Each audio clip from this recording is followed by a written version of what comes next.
Mas, falando no governo federal, temos aqui imagens do próprio presidente Lula em pronunciamento nesse momento. Na verdade, ele se encontra numa cerimônia e traremos aqui toda a presença do ex-presidente Lula numa cerimônia do Exército Brasileiro. Vamos acompanhar.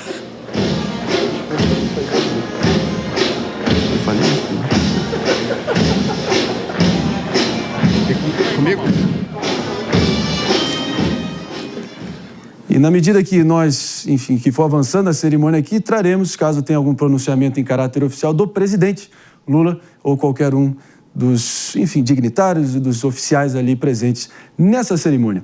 Mas olha só, Mano Feira, já vou contigo novamente, até porque, pelo visto, pode faltar dinheiro para as próprias contas públicas em 2027. E essa foi tão previsível quanto o amanhecer, o anoitecer e os impostos no nosso lombo, mas me dá aqui a dimensão do tamanho do problema. Vai que é sua. O tamanho do buraco, Marinho, são 118 bi, com B de bananeira, como você com B gosta de dizer. 118 bilhões de reais para o orçamento de 2027, ou seja, o primeiro ano do futuro governo. Reforçando o que eu sempre venho alertando. A trajetória das contas públicas no Brasil é absolutamente insustentável, porque nós estamos vivendo, com as regras atuais, uma dinâmica de aumento automático de gastos. Então, o fato de que nós temos diversos gastos atrelados por lei a, por exemplo, o salário mínimo, e o próprio salário mínimo aumenta automaticamente, isso quer dizer que mais da metade do orçamento nacional hoje aumenta o gasto todo ano de forma automática. Ou seja, se a gente está falando de um cenário em que hoje 95% dos gastos no Brasil já são dos chamados gastos obrigatórios, aquilo que o governo de turno não tem margem de manobra. O orçamento mais engessado do planeta Terra. Do mundo. E essa proporção está aumentando. Isso quer dizer que em 2027 a gente vai ter mais gasto obrigatório do que dinheiro. Sim. Ou seja, a conta vai explodir. Isso vai significar o quê?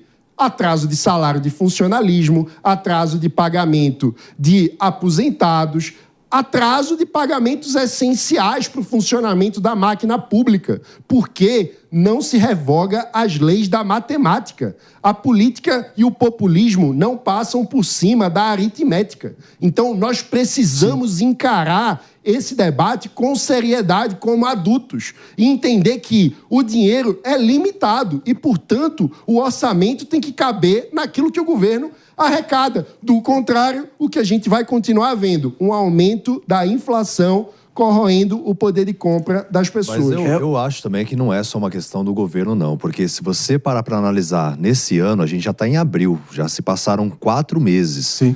Já estamos caminhando para maio. Estamos na metade de abril. Qual a pauta importante que foi aprovada no Congresso Nacional? O orçamento. De forma o quê? Atrasada. Então, assim, o Congresso também precisa prestar atenção e legislar. É verdade. Em relação a isso. Não só a questão do governo. Claro que o governo tem uma série de medidas que são desastrosas, mas o Congresso está ali para isso, para realmente defender os interesses da população. Mas vale lembrar por que esse orçamento foi atrasado. E você está corretíssimo, mas foi atrasado porque lá no final do ano, lembra, 31 de dezembro, Arthur Lira trabalhando como presidente da Câmara, era devido a uma situação chamada emendas. Então, eles atrasaram também como uma resposta ao fato que eles, deputados, não estavam recebendo ali o valor das emendas. Então, por conta de uma decisão do ministro do Supremo Tribunal Federal, Flávio Dino. Então, não se engane, mais importante que o orçamento brasileiro são as emendas aos deputados.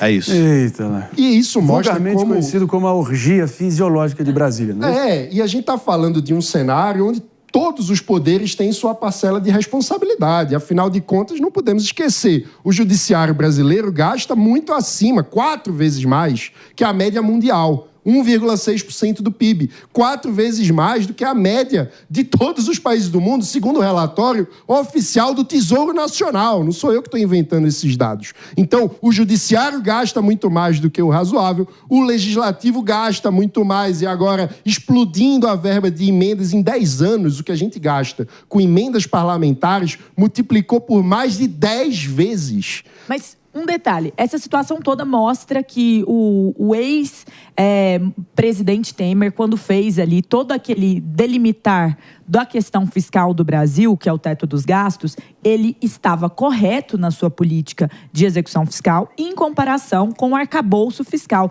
do ministro Haddad. Porque a grande questão é, determinadas despesas dentro do arcabouço fiscal atual, elas estão expandindo. E a realidade é que, como o Mano bem trouxe, em 2027, nós não teríamos dinheiro para arcar com todas as despesas obrigatórias. Com isso, as despesas que não são obrigatórias, que são os investimentos, infraestrutura, são as ações do governo propriamente dito, eles ficam cada vez limitados. E os indícios mostram, na LDO aí em questão, que em 2029 só, e aí só é porque comparativamente ao obrigatório é muito pequeno, 9 bilhões seriam possíveis de serem endereçados como despesas não obrigatórias. Então é uma situação que a conta está chegando, a água está batendo no traseiro e a gente está ignorando isso. E isso é um problema que pode levar a uma recessão muito séria. Ficar fazendo graça com dinheiro, vai dinheiro, projeto isso, vai Minha Casa Minha Vida, tudo, tem um custo de longo prazo que volta para você.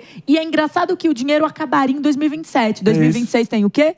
Eleição. Vão gastar mais ou vão gastar menos? Fica com você a resposta. Quando é também para reajustar salário de deputado federal, de senador, aí tem dinheiro, né, minha gente? Juiz, inclusive foi reajustado esse ano. Eu dei uma pesquisada aqui, 5,36% a partir de fevereiro. A remuneração, 46 mil, gente. Reais. Só. E oficial, porque tem os penduricalhos. E não dá para julgar você, meu amigo e minha amiga, do dia a dia, aqui no Morning Show, que ouve toda essa loucura e não tem a sensação de que o Brasil cada vez mais parece um cruzamento sem sinal, onde os poderes vão atropelando uns aos outros, enquanto o legislativo executa, o executivo julga, o judiciário legisla e todas as combinações improváveis vão colidindo no caminho e você aí completamente perdido, sem saber quem de fato te representa e quem de fato está cumprindo realmente as suas obrigações e as suas atribuições. É um grande emaranhado, é uma grande loucura, e você e eu reféns dia após dia dessa insanidade. Vamos cobrar, né? E fiscalizar o que nos resta nessa altura do campeonato.